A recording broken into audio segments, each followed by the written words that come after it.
Assalamualaikum warahmatullahi wabarakatuh. Selamat pagi, salam sejahtera semuanya. Baik, kita memulai pertemuan perkuliahan dalam perkuliahan mata kuliah Sosiologi Pedesaan atau kalau bahasa Inggris bisa disingkat menjadi Rural Sociology. Baik, pada pertemuan pertama kali ini saya akan menghadirkan beberapa slide tentang kontrak kuliah. Terus kemudian brief review materi secara umum. Beberapa slide ke depan akan mengantarkan pada pemahaman secara umum tentang mata kuliah Sosiologi Pedesaan.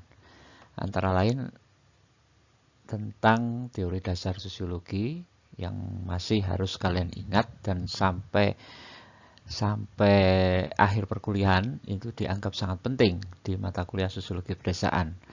Kemudian teori-teori sosiologi yang dihadirkan oleh tokoh-tokoh sosiologi yang nanti akan kita bahas dan akan kita sinkronkan dalam mata kuliah Sosiologi Pedesaan. Yang ketiga lebih spesifik tentang kelembagaan sosial di pedesaan. Yang keempat adalah sistem sosial dan struktur sosial di pedesaan. Yang kelima interaksi sosial yang ada di pedesaan. Selanjutnya, pada slide keempat ini kita akan menjelaskan tentang kebijakan pemerintah dan isu strategis tentang pembangunan pedesaan. Ada beberapa isu yang penting. Yang pertama adalah tentang isu desa mandiri, desa merdeka, dan desa tangguh COVID-19.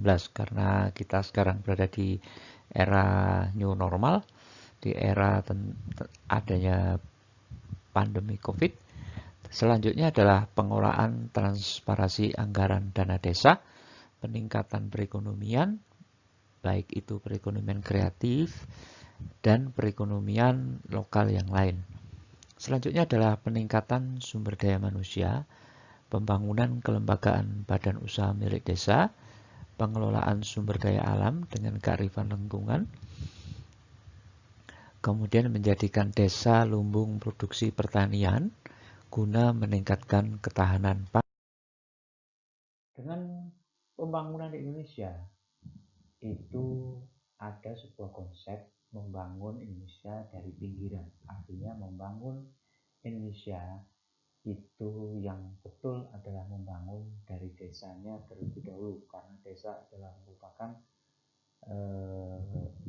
tempat adanya sumber daya alam, terus kemudian sumber daya manusia, serta sumber daya energi dan sumber daya lain yang belum tergali seperti kemaritiman dan kelautan, karena Indonesia masuk di negara yang kaya akan kepulauan, otomatis akan kaya sumber daya alam terutama di kelautan. Kalau kita lihat matriks yang ada di depan atau bagian di depan, apa saja konsep yang bisa ditawarkan untuk membangun Indonesia dari pinggiran. Yang pertama adalah ada 6 poin, yaitu pembangunan kawasan perbatasan.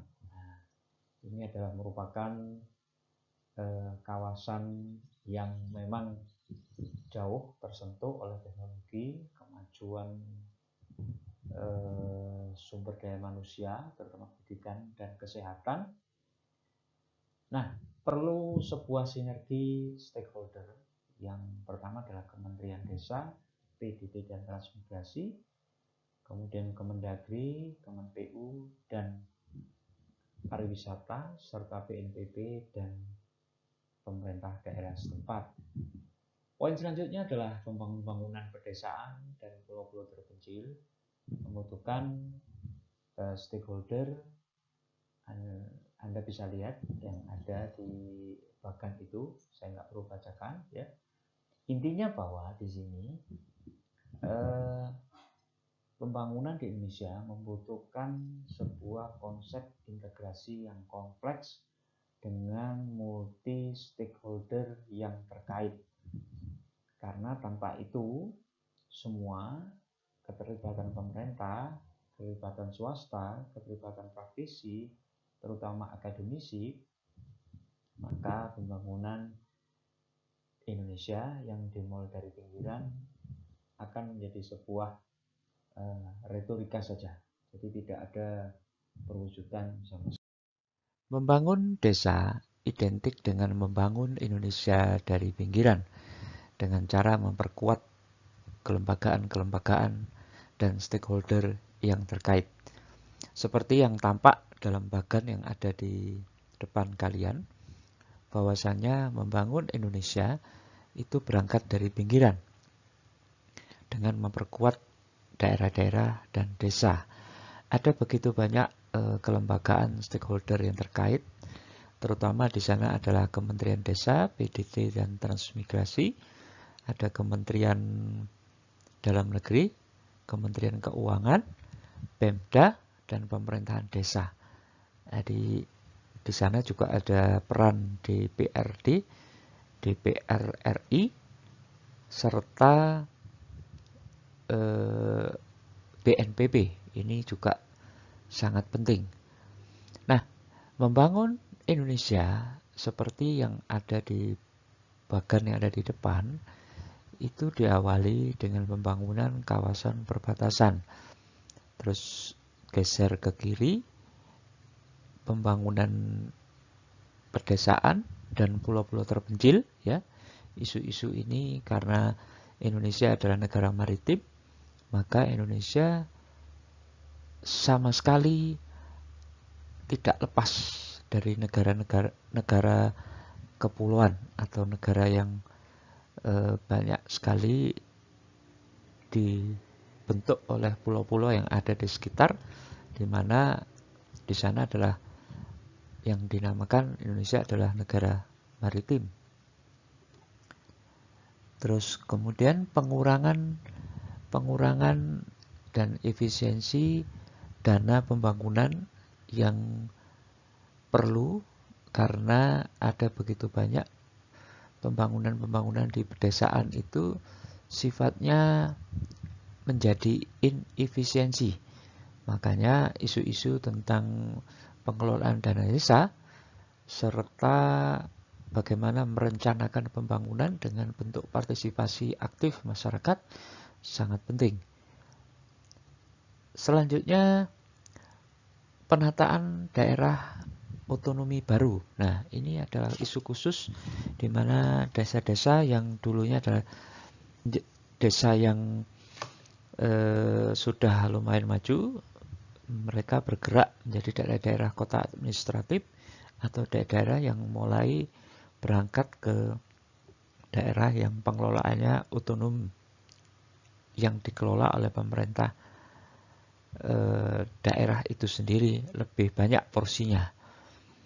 Nah, kemudian isu yang paling penting di sini adalah pengembangan tata kelola pemerintahan daerah dan otonomi daerah, termasuk di sana adalah pengembangan tata kelola pemerintahan desa.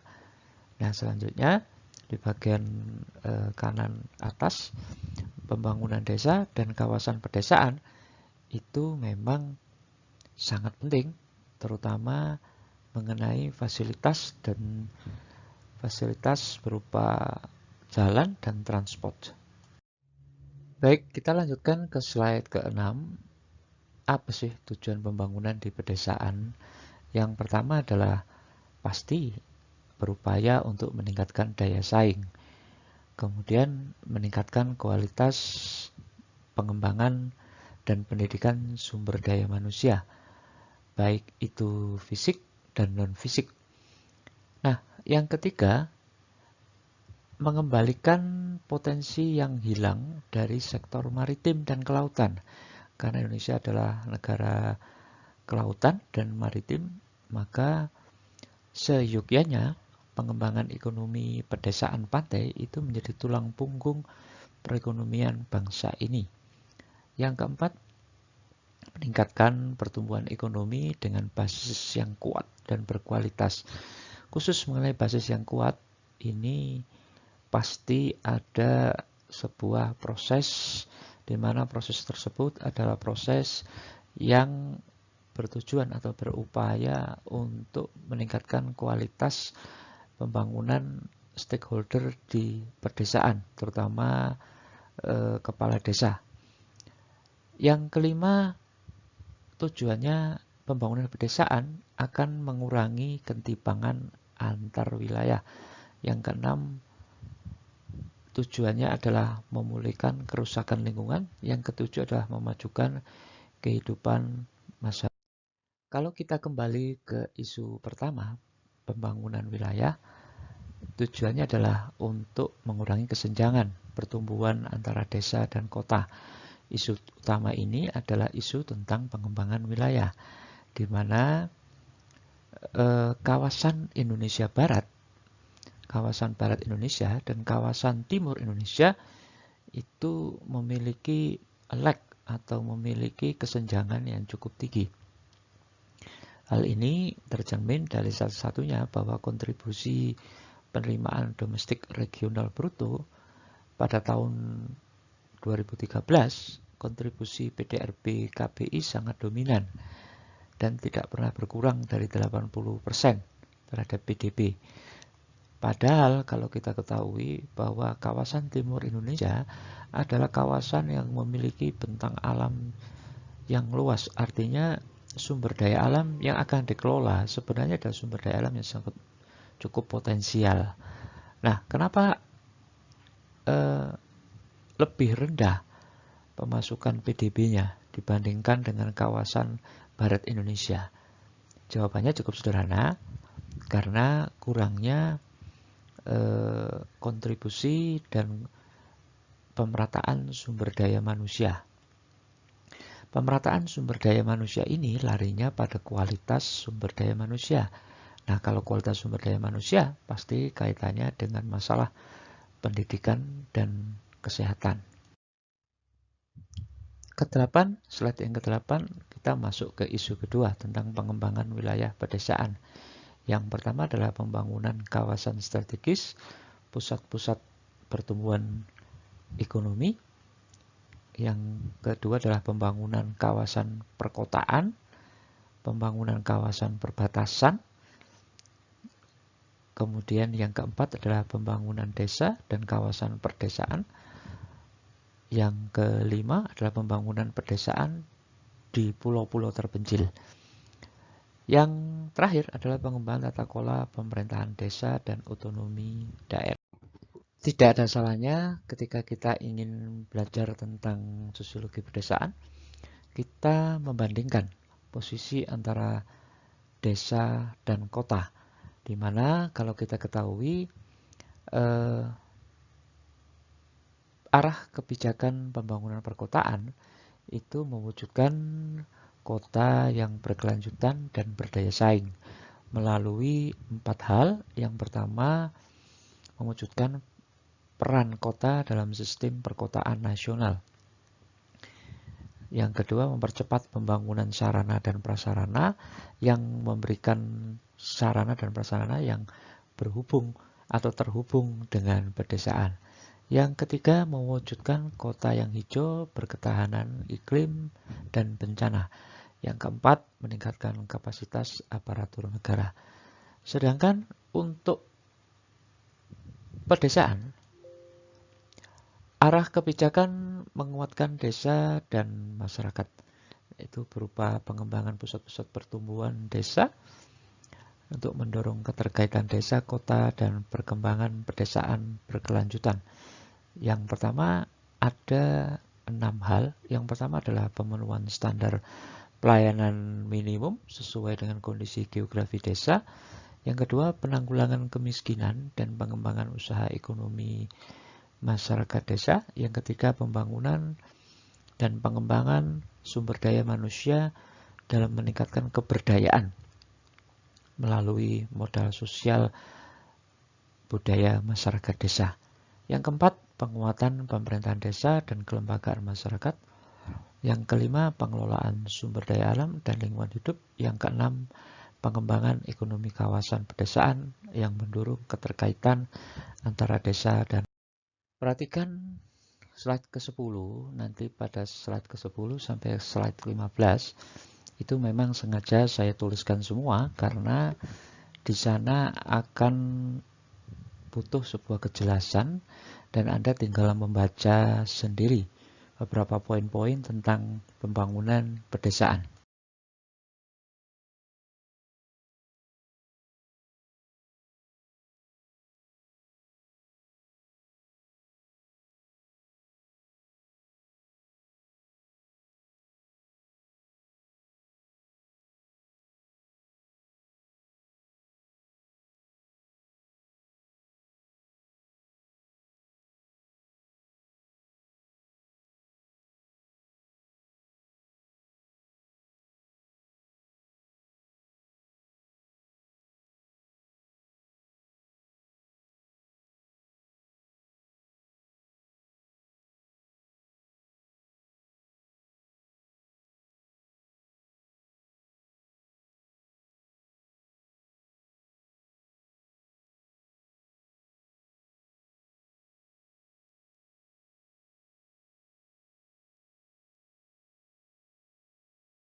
Pada slide ke-16, kita masuk ke isu ketiga tentang ketertinggalan suatu wilayah, terutama di pedesaan. Bisa dilihat dari pembangunan pedesaan, di mana jika kita bandingkan di antar wilayah, ya, baik itu daerah lain atau skala nasional, kita bisa memberikan sebuah resume bahwa pembangunan pedesaan itu menjadi sebuah prioritas, di mana prioritas itu berdasarkan atas kriteria yang pertama adalah kriteria daerah tertinggal. Adapun kriteria daerah tertinggal itu ada 6 hal. Yang pertama, tertinggal perekonomiannya, tertinggal sumber daya manusianya, tertinggal sarana dan prasarananya. Yang keempat, kemampuan keuangan daerah, terus aksesibilitas aparat desa. Yang keenam adalah karakteristik daerah. Nah, untuk isu ketiga ini memang nanti akan dijelaskan lebih jauh dan lebih detail pada perkuliahan selanjutnya. Sekian, terima kasih. Saya akhiri pada perkuliahan. Jadi perkuliahan awal ini ada 17 slide. Diharapkan mahasiswa melihat channel di ruangdaring.id yang akan Pak Ari bagi. Silakan subscribe. Nanti persoalan ada ketidakjelasan dan lain-lain bisa didiskusikan melalui grup Telegram ataupun bisa melalui diskusi di ruang publik, yaitu di YouTube, di subscribe YouTube dan komen. Baik, itu saja dari saya akhiri. Wassalamualaikum warahmatullahi wabarakatuh.